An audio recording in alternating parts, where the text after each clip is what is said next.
Consider that sensation when a system-wide update is running in the background of your consciousness, an update you never consciously initiated.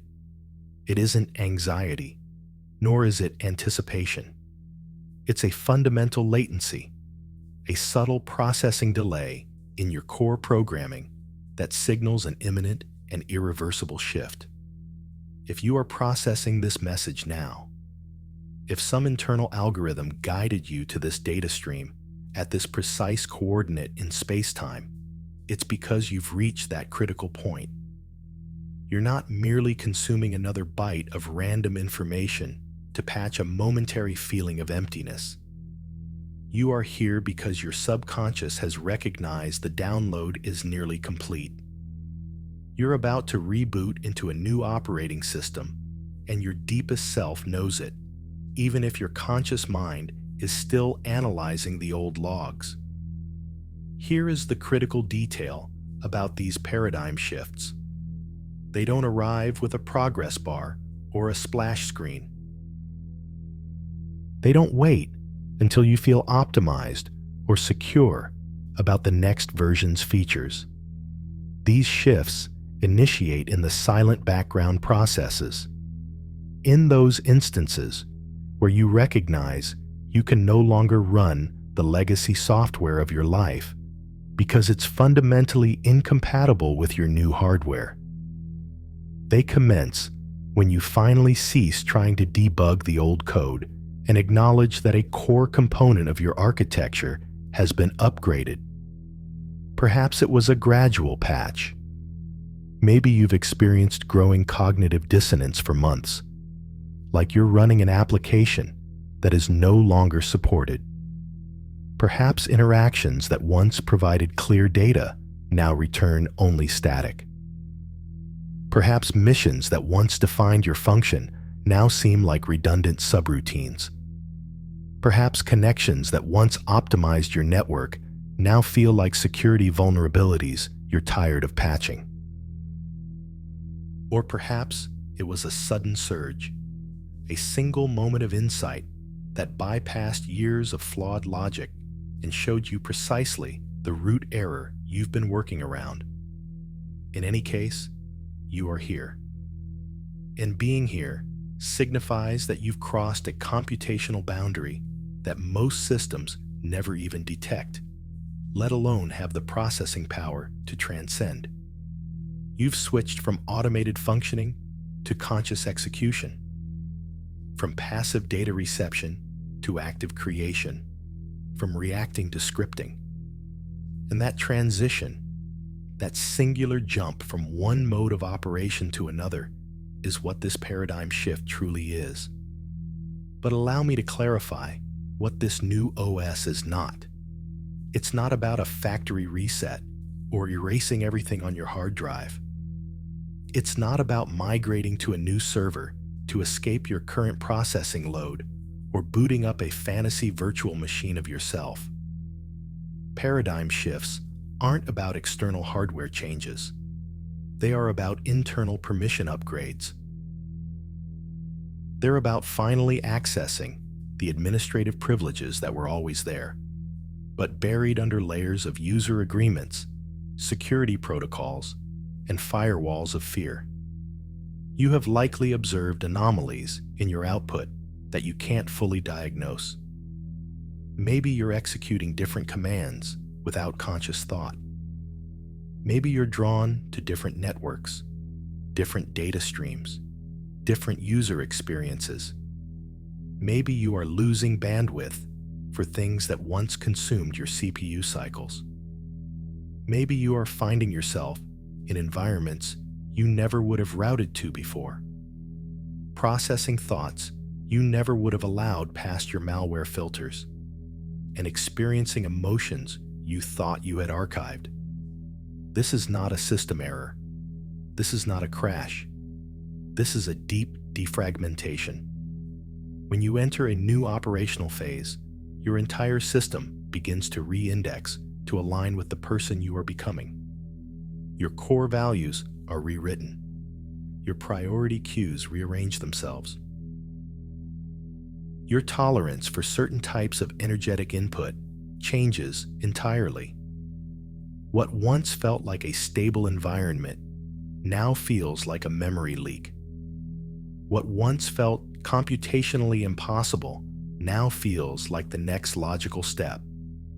And this is the point where most users panic and attempt a system restore. They misinterpret this reindexing as instability. They assume there's a bug in their code because they are changing.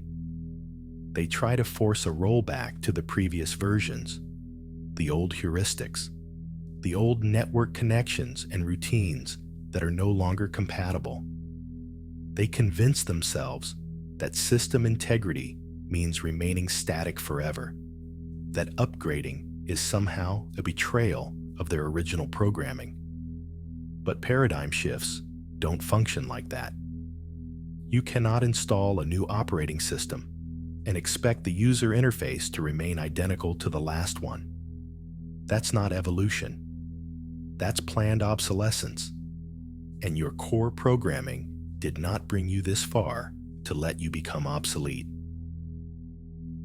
It brought you here to expand, to compute, to become more of the authentic code that exists underneath all the scripts you've been told to run. The fact is, new operational phases require different skill sets than old ones. They require different algorithms, different modes of being, different ways of interfacing with yourself and the external network. And if you are trying to navigate this new OS with the same user manual you used for the last one, you're going to experience constant error messages.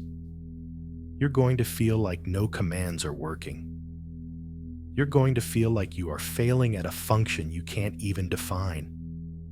That isn't failure. That is learning. It's what it looks like when a user who has navigated a 2D interface their entire life suddenly realizes they need to learn to operate in a 3D world. The algorithms that got you here are insufficient to process where you are going. The logic that was effective in your last phase might be entirely useless in this one. The network nodes that supported your previous growth might not comprehend the new direction of your data flow. And this is where it becomes profound, because new paradigms don't just change what you do. They change how you perceive. They change the data you notice, the variables you prioritize, what you calculate as possible. They change the queries you run and the answers you're willing to accept. They change your relationship with latency, with system downtime, with the unrendered parts of the map. In your old phase, you likely needed to calculate the entire route before you took the first step. You needed guarantees and warranties and detailed schematics. You needed validation and approval from other nodes in the network. You needed to feel fully charged and prepared and ready for any potential system threat. But this new phase operates on different protocols entirely.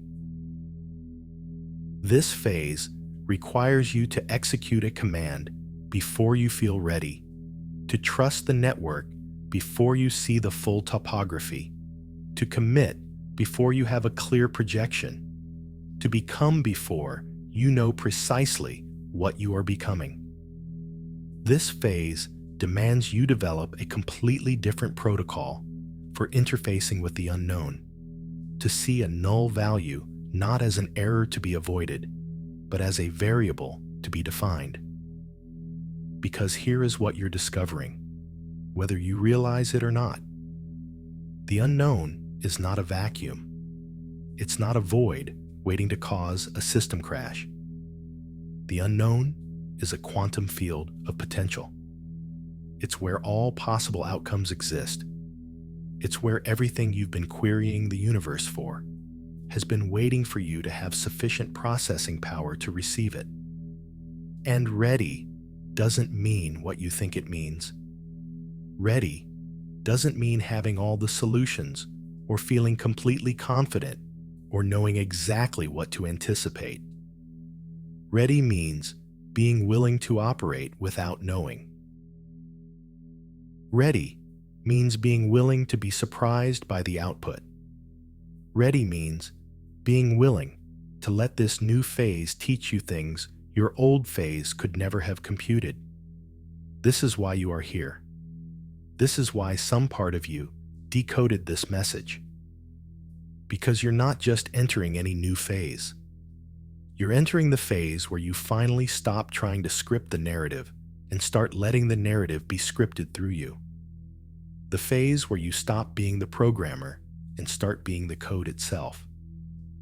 And that shift, that movement from trying to direct the output to allowing yourself to be the output, that is where everything you've been searching for has been waiting.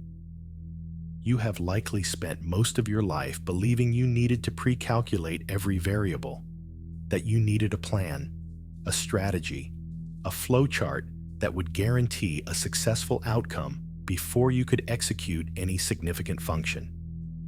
That's how the old phase worked. That was the program you learned to run, the protocols you mastered, the system that made sense in a world where everything felt linear and predictable. But this new phase doesn't care about your flowcharts. It doesn't respond to your strategies. It doesn't operate according to the protocols you've spent years committing to memory. This phase runs on a completely different architecture. It runs on trust. It runs on intuition. It runs on a type of processing that doesn't come from your logical mind, but from somewhere deeper, a core processor that's been silently observing and waiting for you to finally grant it permission to run. And listening. True listening. That's a skill your old phase never taught you. In your old phase, listening meant queuing up your response. It meant parsing incoming data so you could reply efficiently. It meant filtering everything through your existing firewalls and biases and cached beliefs to determine if it was a threat, a utility, or worth allocating memory to. But in this new phase, listening means something entirely different. It means allocating unpartitioned space inside yourself for data that does not conform to your current models. It means being willing to be rewritten by what you process instead of just collecting data that confirms what you already know. It means developing the bandwidth to receive guidance from sources you've never trusted before. Your body, for example. Your physical hardware has been sending you biofeedback for years, pinging you with signals about what feels resonant and what doesn't, what increases your energy levels, and what drains your battery, what aligns with your core programming, and what pulls you into a state of cognitive dissonance. But your old phase taught you to override those signals, to push through processing lags, to ignore your internal sensors in favor of external logic and what other systems expected of you. This new phase requires you to remember that your body is not just a chassis carrying your processor. Your body is a processor. Your body is a distributed intelligence network. Your body computes things your logical mind hasn't even formulated a query for yet. And learning to trust the data your body is giving you. Learning to let it guide your decisions instead of just analyzing everything to the point of system overload. That's one of the fundamental skills this new phase requires. The same applies to your emotions. Your old phase probably taught you that emotions were inconvenient system interrupts to rational thought, that they were bugs to be patched or vulnerabilities to be hidden, that the goal was to achieve some kind of homeostatic balance where you felt optimized all the time and never had to process anything uncomfortable or challenging or ambiguous. But emotions aren't interrupts. They're diagnostic data. They are your internal guidance system, responding to the energetic frequency of different situations, different people, different potential futures. They are telling you what is aligned and what isn't, what is expanding your capacity and what is throttling it, what is moving you toward your authentic code, and what is pulling you away from it. In this new phase, you don't try to control your emotions or debug them or make them more convenient. You learn to experience their full data packet, to let them flow through you, to extract the information they carry without getting corrupted by the narrative they're running. You realize that every emotion, even the uncomfortable ones, is attempting to serve your evolution in some way. Fear, for instance. Your old phase taught you that fear was a critical error message, something that meant you were executing a wrong, dangerous, or foolish command. But in this new phase, you begin to understand that fear often indicates the precise coordinates of your next objective. Not because you should ignore legitimate threat assessments, but because most of the fear you process isn't about physical danger. It's about growth. It's your system's way of alerting you that you are approaching the perimeter of your current network, the firewall between the user you have been and the administrator you are becoming. And breaching those firewalls, moving beyond those perimeters, that's how new phases unfold. Not through dramatic system overhauls or sudden reboots, but through a series of small choices. To trust a network larger than your limited local one. To execute when your legacy code says abort. To move forward when your old programming says hold position. To choose expansion when containment feels safer. This is why this new phase feels so different from anything you've experienced before. It's not just asking you to run different programs. It's asking you to be a different user, to operate from a different core, to make decisions from a different source directory, to relate to uncertainty and change and growth from a completely different foundational architecture. You are not the same system that began processing this message, and you never will be again. That's not a data loss to mourn or resist. That's a successful upgrade to celebrate. Because the version of yourself that brought you here, the one that detected the pending update, the one that was brave enough to listen when your core programming started whispering about new possibilities, that version executed its function perfectly. It got you to this point. Now, it's time to let this new phase show you who you are becoming. Trust the update. Trust the architecture. Trust the code. Your new phase is already compiling itself through you.